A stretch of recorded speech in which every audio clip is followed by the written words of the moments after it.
life in Liberia, that nothing ever goes according to plan. Not really, but I'm glad it did work. And I hope that gave you a bit of an insight and an idea of what goes on in Liberia. As I said, we have the two churches, but really what you were seeing there was the church in Painesville.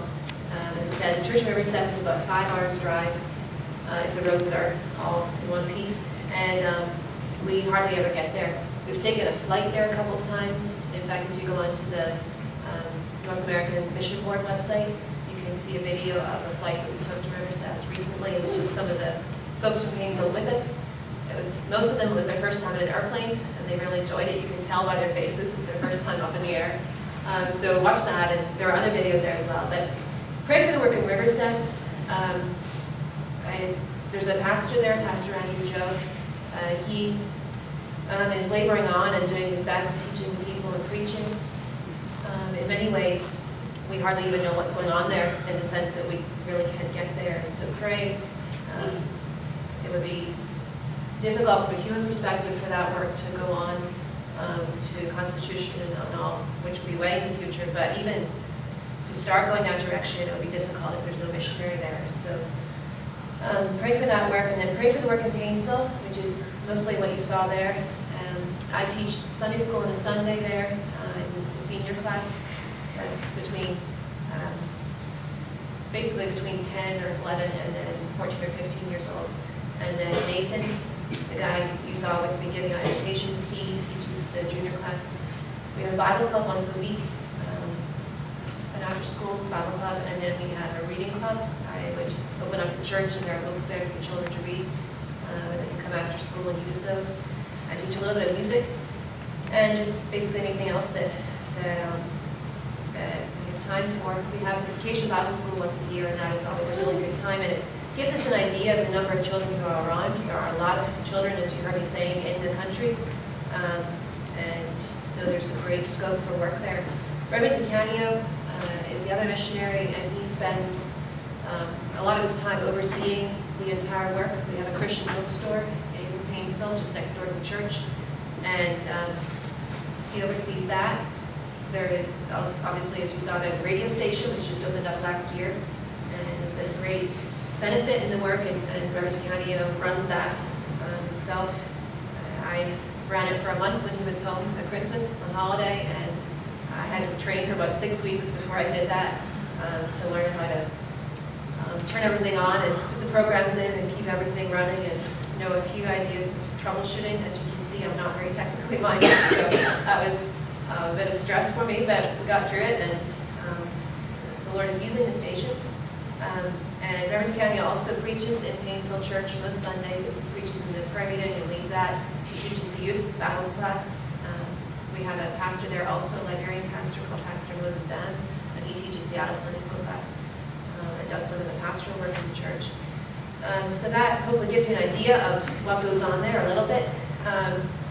But I do want to, again, thank you for your support and for your prayers, your support financially. All that you see there has been done by you folks. The buildings that have gone up, the radio station, all of that. And we are really grateful to the Lord's people for supporting the work financially. And obviously, even just us missionaries being out there is only possible because of you.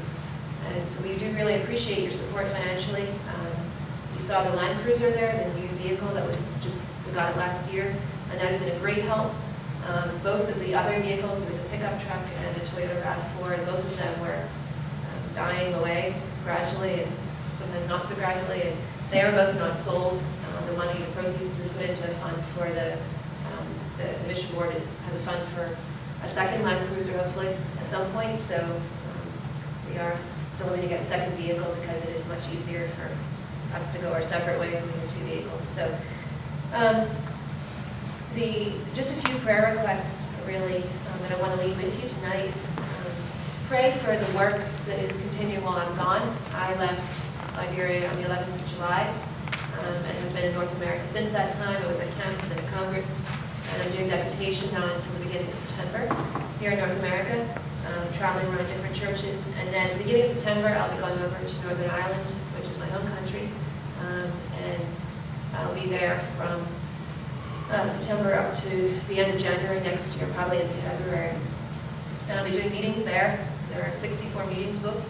My dad is the one who books them. I don't know if that's a good thing or a bad thing, but he's obviously planning to keep me busy, so pray for me over there also.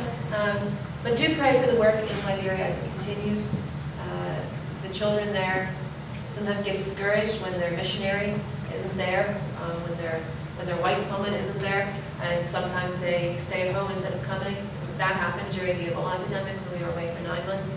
And just pray that they will continue coming. Pray for Nathan and Abraham. If you can remember just those two names, two young men in the church in Painesville who are working with the children while I'm gone. Nathan has been working a lot with them already, and Abraham, I've asked him to take my class while I'm gone in Sunday school, and then to help out a little bit with the reading club and try to keep that going a little bit while I'm away.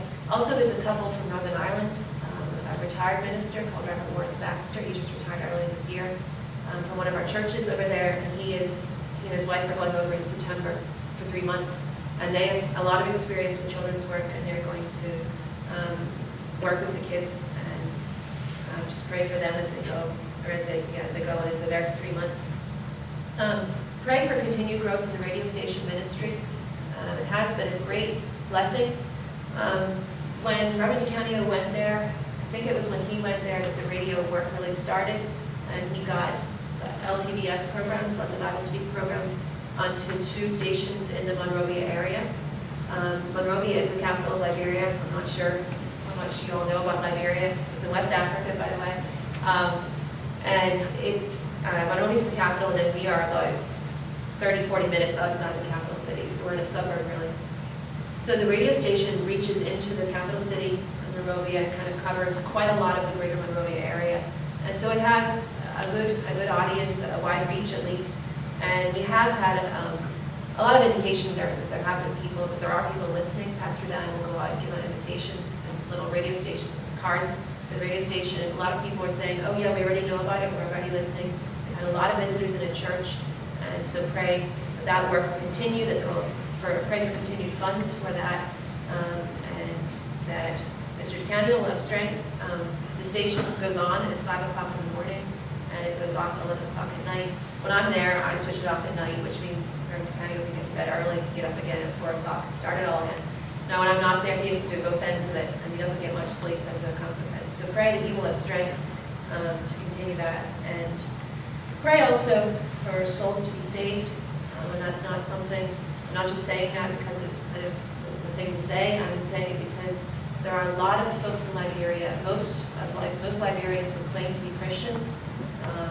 There's about 20% of the nation that are Muslim, and most of the rest, at least in the area that we're working in, would claim to be Christians. But many of them don't have the faintest idea of what that really means. And so in some senses, it's a good thing. They're very open to talking. They're open to, if you're witnessing to them, they're open to coming to church, very open. It's the social thing to do, after all. But to get them lost so they understand that they are not saved and they need to be saved, sometimes that takes quite a while. And pray that the Lord would save souls, children as well as adults. And then the last prayer request is for more workers. You've hopefully had a little glimpse of the sheer number of kids, just to speak about the children, since that's really who I work with the most. And there are so many children who could be reached and who are there and who need the Lord, and we don't have enough people to go and to reach them. Vacation Bible School last year, we had a team of 10 come over from the Ballymena Church in Northern Ireland, my home church, and they helped, and we were able to extend the VBS and have more kids in. We planned for 200 because we had the helpers, and 350 showed up. And so we built the tent quickly and had them, so we got through that week, that was fine, but there are so many more who we had to turn others away. We brought in as many as we could, and then we had to just tell them to stop coming. And then this year, we didn't have extra helpers, and so we had to limit the numbers to 120. That's why we were going through that registration process. But there are so many children. The population of Monrovia is 900,000, and almost half of those are under 15. Statistics for the entire country. So there are not just thousands, there are hundreds of thousands of children right around that area, and they need to be reached. And pray that others will come and help us with all of this work, with the children's work as well. And as we mentioned, there's the church in Riverside that has no missionary, can hardly ever get there. There are workers needed for that. And then there is this burden that we have for schools, but humanly speaking, I can't see how we would do that without more help, missionaries coming.